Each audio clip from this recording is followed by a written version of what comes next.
Hello friends, welcome on my YouTube channel. सुबह हमने बताया था कि अटल बिहारी वाजपेयी मेडिकल यूनिवर्सिटी का एप्लीकेशन फॉर्म आ गया है।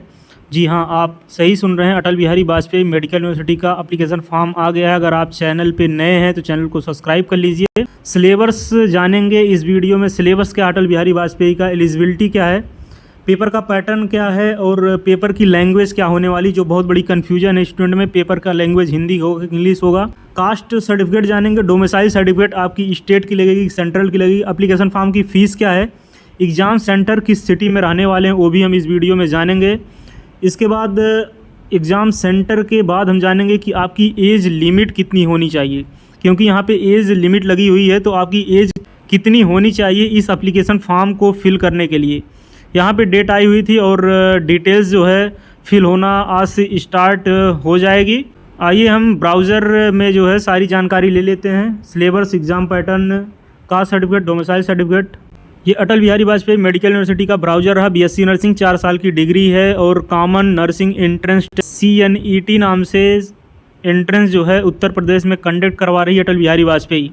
तो अब कोई इन्फॉर्मेशन SGPGI लखनऊ जो है, KGMU, RML सैफई, इसकी कोई इन्फॉर्मेशन या अदर गवर्नमेंट कॉलेज की जो मिलेगी वो इसी वेबसाइट पे मिलेगी। अब सिर्फ एक ही एंट्रेंस होगा यूपी में नर्सिंग के लिए, वो सिर्फ है अटल बिहारी वाजपेयी के द्वारा। तो और कहीं इन्फॉर्मेशन आपको नहीं मिलेगी, जो भी मिलेगी वो अटल बिहारी वाजपेयी की ही वेबसाइट पे मिलेगी और वही एग्ज़ाम कंडक्ट करवा रही, इसलिए आपको किसी वेबसाइट को और ओपन करने की ज़रूरत नहीं है और ना ही और कहीं जाने की ज़रूरत है। तो एप्लीकेशन फॉर्म इसका 15 अप्रैल से आज से स्टार्ट हो जाएगा। लास्ट डेट एप्लीकेशन फॉर्म की 18 मई है। एडमिट कार्ड इसका अवेलेबल होगा 25 मई को। ध्यान रखेंगे, यहाँ पे स्टार्ट लगा हुआ है। एडमिट कार्ड जो है 25 मई को अवेलेबल होगा। एंट्रेंस एग्ज़ाम जो है 4 जून को होगा। प्लेस ऑफ एग्जामिनेशन, आप जो सेंटर चूज करेंगे उन सेंटर पे इसका एग्ज़ाम होगा। तो सेंटर्स कौन कौन से हैं उसको भी आइए हम देख लेते हैं। All nursing college affiliated to ABBMU, यहाँ देखिए क्लियर किया हुआ है कि सभी नर्सिंग कॉलेज अटल बिहारी वाजपेयी से एप्लीकेटेड हैं। SGPGI, KGMU, RML, UPMS Saifai, all government and private university deemed university of UP are affiliated to Atal Bihari Vajpayee medical university. यहाँ पर लिखा हुआ all admission in the BSc nursing courses for the academic session 2023-2024 will only be done through the common nursing entrance test. तो आपको ये entrance देना पड़ेगा, या आप एडमिशन प्राइवेट में लेना चाहें या गवर्नमेंट में लेना चाहें। कॉमन नर्सिंग एंट्रेंस टेस्ट की जो यहाँ पे सेंटर्स अवेलेबल किए गए हैं वो सेंटर्स हैं आगरा, आजमगढ़, बांदा, गोरखपुर, लखनऊ, मुरादाबाद, वाराणसी, अलीगढ़, बरेली, गाजियाबाद, झांसी, मेरठ, प्रयागराज, अयोध्या, बस्ती, गोंडा, कानपुर, मिर्ज़ापुर, सहारनपुर। ये टोटल 19 सेंटर हैं। इन सेंटर में चेंजेज भी हो सकता है, क्योंकि यहाँ पे धीरे से स्टार करके लिखा है दीज नंबर्स में चेंजेज फॉर एडमिनिस्ट्रेटिव रीजन। अगर सेंटर्स यहाँ पे ठीक नहीं बन पाएंगे तो सेंटर्स चेंज कर दिए जाए। हालांकि सेंटर्स ये रहने वाले हैं, आप इतना समझ लीजिए। टोटल 19 सेंटर इस बार बन रहे हैं, पिछली बार तो शायद 9 या 10 सेंटर टोटल थे। तो जो एंट्रेंस एग्ज़ाम होगा वो पेन पेपर बेस्ड होगा, ऑनलाइन नहीं होगा। साफ साफ इसमें लिखा है entrance examination will be conducted in offline mode by pen, ball pen. आपको वहाँ पेन वगैरह ले जाने की भी कोई ज़रूरत नहीं, क्योंकि वहाँ पेन वगैरह मिलता है।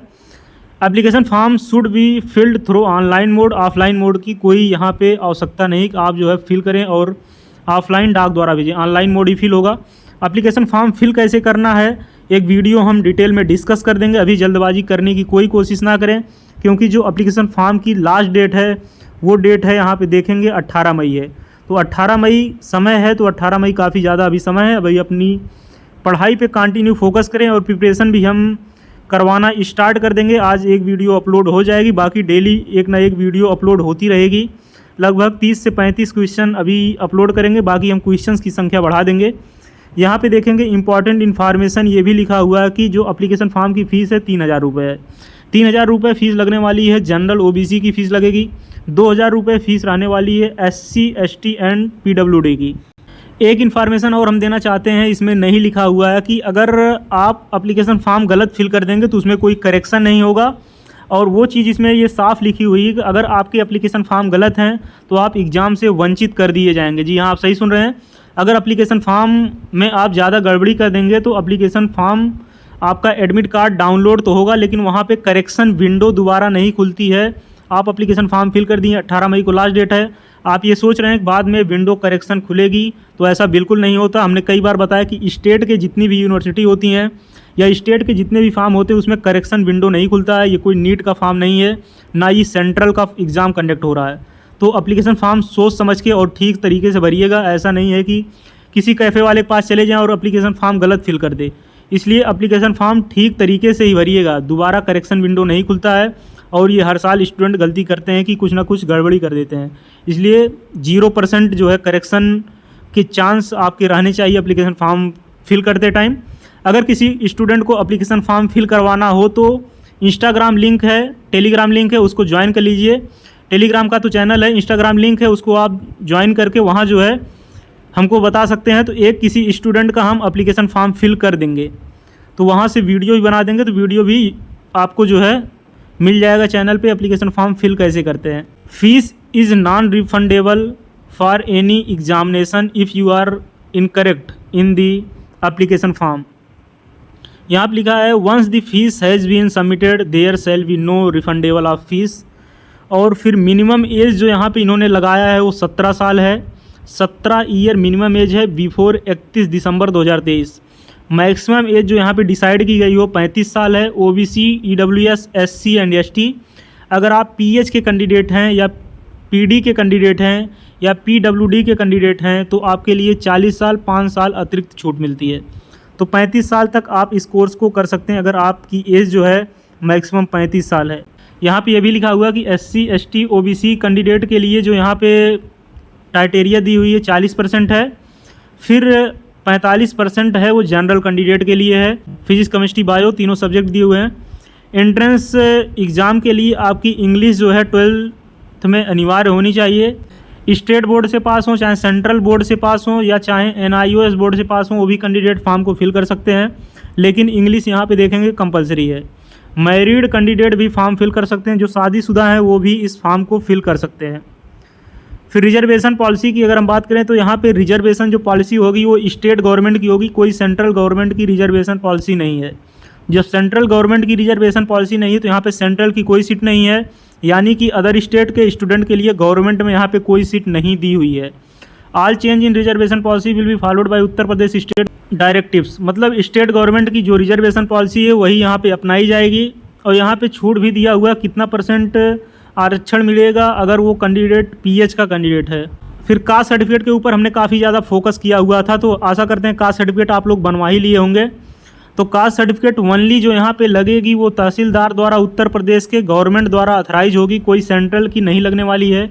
आपको ये भी हम बताना चाहते हैं वो स्टूडेंट इस फॉर्म को फिल कर सकता है या तो यहाँ से डोमिसाइल सर्टिफिकेट हो, या तो यहाँ का निवासी हो, या यहाँ से हाई स्कूल और इंटर उत्तीर्ण हो, तो वही कैंडिडेट इस फॉर्म को फिल करके गवर्नमेंट में सीट ले सकता है। हालांकि कोई भी कैंडिडेट फॉर्म को फिल कर सकता है, अगर वो इंडिया से बिलोंग करता है तो वो सीट जो है प्राइवेट में ले सकता है। लेकिन यूपी के कैंडिडेट अगर आप हैं तो कोई बात नहीं है, अगर अदर स्टेट के कैंडिडेट हैं तो आपकी डोमिसाइल सर्टिफिकेट या तो यहाँ की होनी चाहिए या तो यहाँ से हाई स्कूल इंटर उत्तीर्ण हो, तभी आप गवर्नमेंट में जो है एडमिशन ले सकते हैं।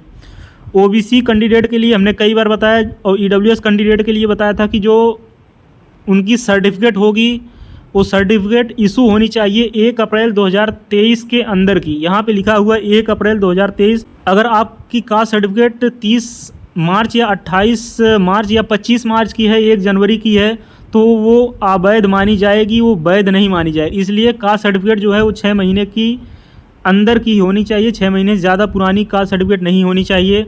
तो आशा करते हैं आप कास्ट सर्टिफिकेट बनवाए नहीं होंगे, तो आप कास्ट सर्टिफिकेट बनवा लीजिए, क्योंकि अभी भी समय है आपके पास। 18 मई लास्ट डेट है एप्लीकेशन फॉर्म फिल करने की।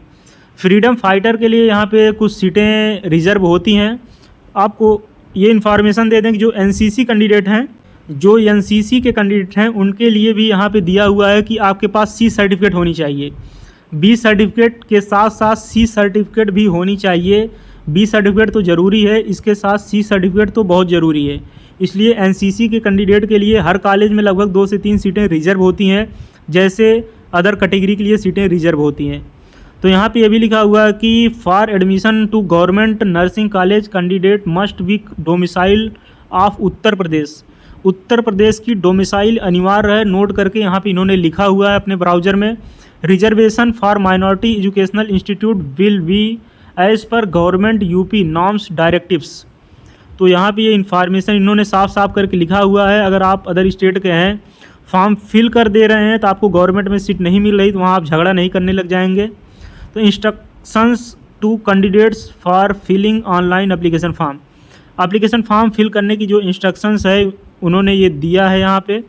फिर इन्होंने ये लिख दिया है कि the examination fees once be deposit not be refund. अगर एक बार एग्जामिनेशन की फ़ीस आपकी डिपॉजिट हो रही, कट जा रही है और आप फॉर्म में गलती कर दे रहे हैं, आप सोच रहे हैं मेल वगैरह करके फिर रिफ़ंड करवा लेंगे, तो ऐसा कोई संभावना होने वाला नहीं है।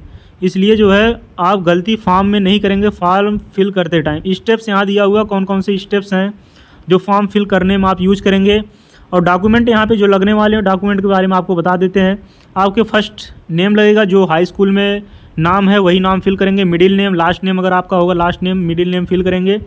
फादर नेम जो हाई स्कूल के मार्कशीट में है, मदर नेम जो हाई स्कूल के मार्कशीट में है, डेट ऑफ बर्थ जो हाई स्कूल के मार्कशीट में है, एज, जेंडर, ईमेल एड्रेस तो बहुत ज़रूरी है, वहीं पे नोटिफिकेशन वगैरह आता है। मोबाइल नंबर जो वैलिड है वही फिल करेंगे।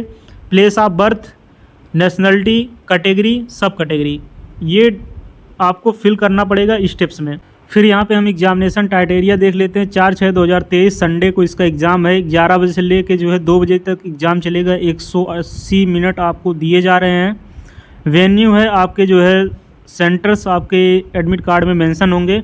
मोड ऑफ एग्जामिनेशन इसका MCQ होगा, पेन पेपर बेस्ड इसका टेस्ट होगा। टोटल क्वेश्चंस जो आने वाले हैं वो 200 क्वेश्चंस आने वाले हैं।